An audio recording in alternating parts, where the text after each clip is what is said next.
நல்லதல்ல என்ற ஒன்றை நல்லதாய் மாற்றுகிற ஒன்று திருமணம். புரியவில்லை? நல்லதல்ல என்று சொல்லுகிற ஒன்றை, எல்லாம் நல்லது நல்லது சொன்னாரு, நல்லதல்ல அப்படி சொன்ன புரியும். நல்லதல்ல என்று சொல்லுகிற ஒன்றை நல்லதாய் மாற்றுகிற ஒரு பெருமை ஒரு பெண்ணுக்கு சாரும். இதுவரைக்கும் எல்லாம் நல்லது சொன்னாரு, ஆனா எது நல்லதல்ல சொன்னார்னா, அவன் தனியா இருப்பது நல்லதல்ல. அடுத்த ஒரு வார்த்தை சொல்கிறார். அடுத்த ஒரு வார்த்தை, அவனுக்கு ஒரு துணையை உண்டாக்குவேன். இங்க இருக்கிற துணைவியார்கள், மனைவிமார்கள் நல்லா கவனிக்கணும்.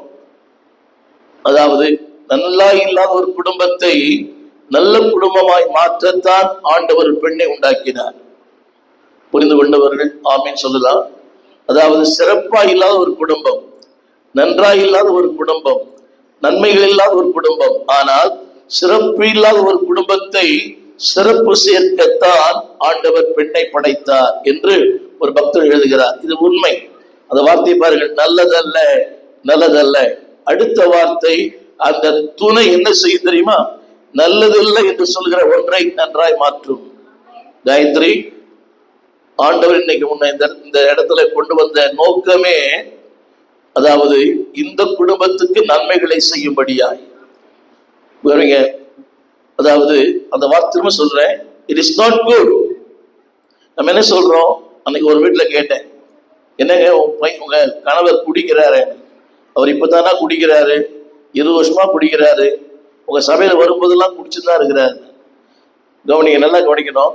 நல்லதல்ல என்கிற ஒரு வாழ்க்கையை நல்லதாய் மாற்றுகிற ஒன்று தான் மனைவி. புரியவே இல்லை.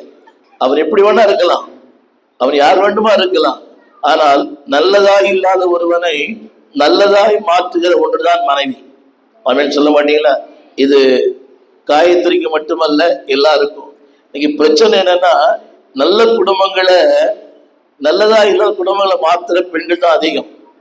சொல்றாங்க, புரியுதா? நல்லா இருந்தாங்க குடும்பத்துல, வந்தா மகாராசி, குடும்பத்தை ரெண்டாக்கிட்டான். கவனிங்க, அந்த வார்த்தை சொல்லுகிறேன், ஆங்கிலத்தில் பயன்படுத்தப்பட்ட வார்த்தை, there was something lacking in God's creation. ஆண்டவர் படைத்த படைப்பில் ஏதோ ஒரு தூய்வு இருப்பதை ஆண்டவர் கண்டார். அந்த வெற்றிடத்தை நிரப்பத்தான் ஆண்டவர் ஒரு ஏவாளை உண்டு பண்ணினார். எனவே திருமணம் என்பது ஒரு 3 காரியங்களை சொல்லி முடிக்க விரும்புகிறேன்.